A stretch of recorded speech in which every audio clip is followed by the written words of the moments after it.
Just a quick reminder that when I'm recommending superhero films, I will not be including anything related to Marvel or DC.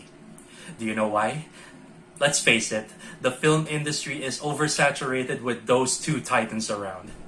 I refer to myself as disappointed because I am disappointed that these superhero films I'm about to recommend are actually good, yet nobody talks about it. So, before anyone gets too into Marvel or DC, maybe you might want to consider watching these two to expand your knowledge on the superhero genre, or at least anything closely resembling to it.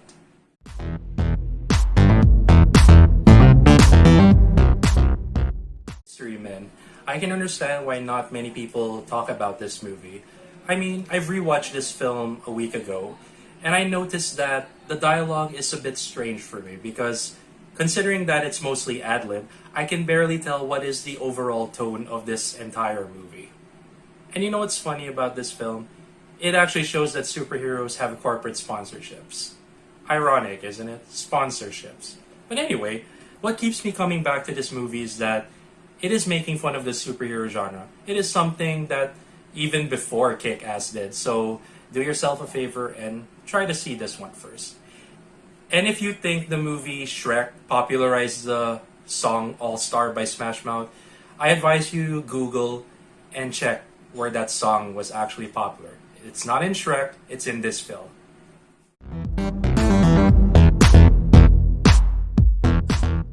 Don't do drugs. Don't molest kids. Shut up, crime. I am the Crimson Bolt.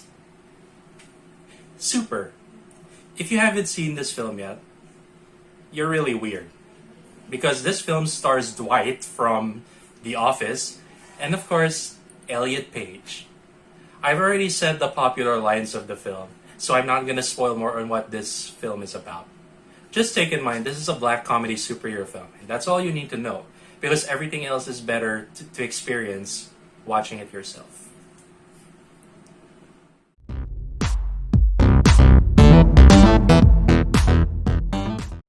Hi. Years before Nick Fury teased about the Avengers Initiative, and years before Deku started sucking his thumb, fanboying, and attending his superhero classes, Sky High did it first, damn it. I can understand why not many people watch this film, because, let's face it, Batman Begins actually was released in this year, but who cares? Because this film actually gives the spotlight to sidekicks. Tell me that you don't appreciate sidekick characters. Well, this film is trying its best to shed the spotlight to them. And why call them sidekicks anyway? Just call them freaking superheroes. That's just how ahead of its time the story or writing of this movie is. Please, go give it a rewatch. It's very family friendly, but I still love it.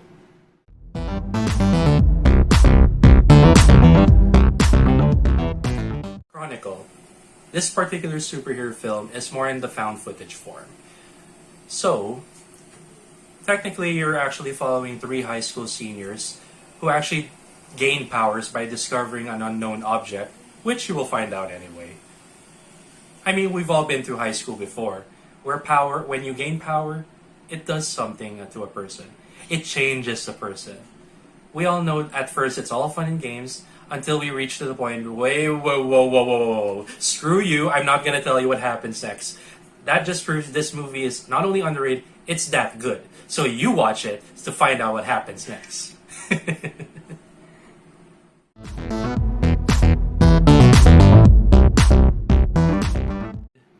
If you're expecting me to pick the Sylvester Stallone version, there's the close button right up there. Click it, because there's no chance in hell I'm gonna pick that movie. I am talking about the 2012 underrated, you can say classic. How can you not love the dark, gritty, and violent tone of this better film, or at least better version of the source material called Judge Dredd?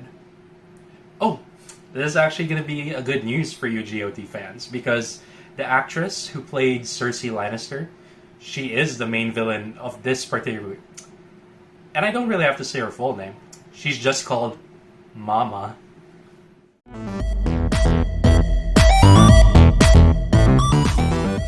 Defendor.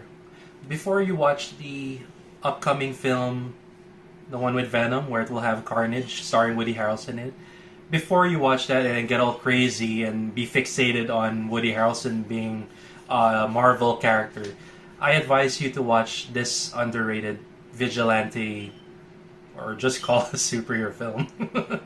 I mean, seriously, because Woody Harrelson is amazing in this film because he takes up a persona called Defender in search of his arch enemy, Captain Industry. That's a funny name, actually. But I'm serious. Woody Harrelson is a great actor, and I don't want to say underrated because he's too good to be underrated. But go ahead and watch that film because he actually carried that film, and it's a unique take on the superhero genre.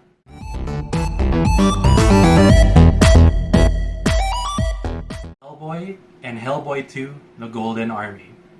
It surprises me that I don't see in my social media newsfeed that anybody talks about Hellboy. For sure, yeah, we have not received any Spawn remake, but guess what? These two films are equally good. Except, here's the expectations I can set out for you. The first film is more gothic in terms of tone.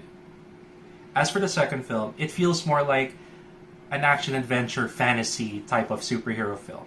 So yeah, you can say both films try to do things differently, but the good news is they're both directed by Guillermo del Toro, who directed one of his masterpieces, Pan's Labyrinth, and of course the list goes on.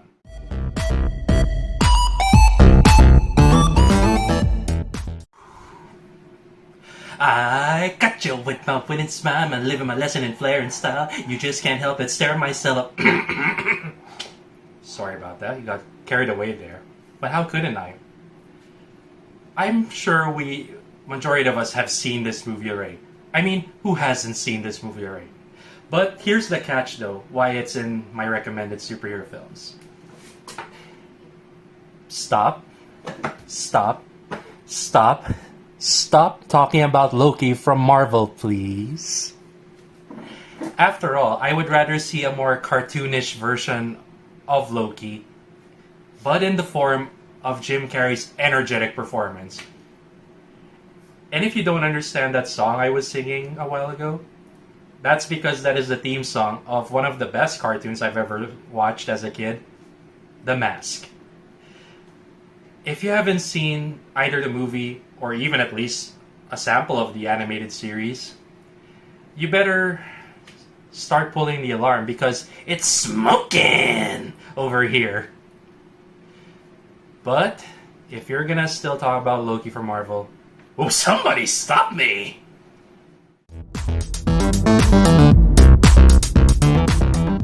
The Crow.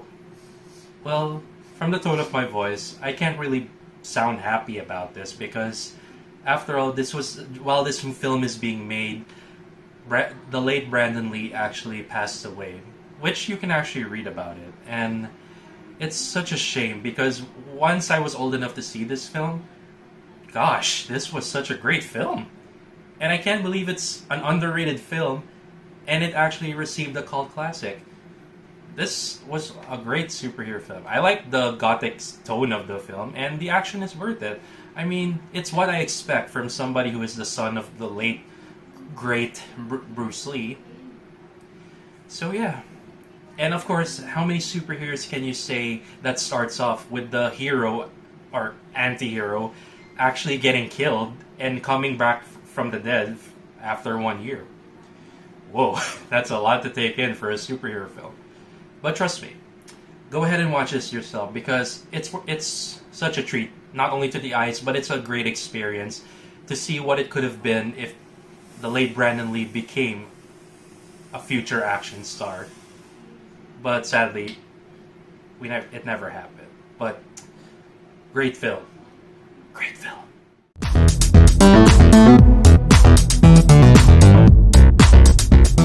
The Mask of Zorro.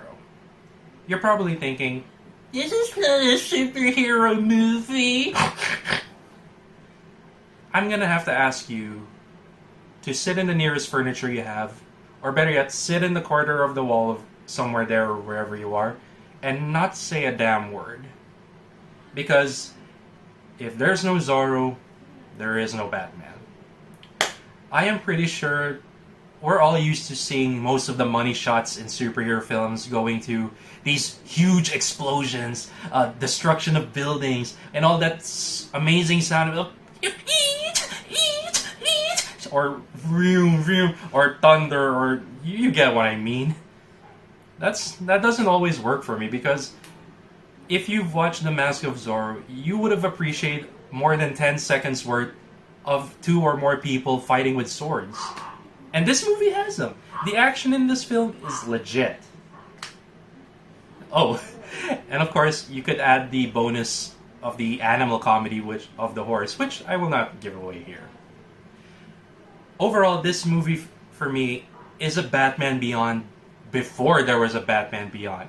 And it's a perfect example of how to reboot a character while also being a continuation of the Zorro story. I wish I can talk more about this film, but I won't. Because as any good movie, you have to experience it yourself. Especially at the comfort of your own home. And in the biggest screen possible. Whew. That is the list. I guarantee that I missed out other underrated superhero films that are actually good too. But you can understand this video, right? I mean, let's face it. The film industry is already oversaturated with the superhero genre, to the point even I have a difficult time having to come up with a solid top 10 list of super underrated serials that are actually good too.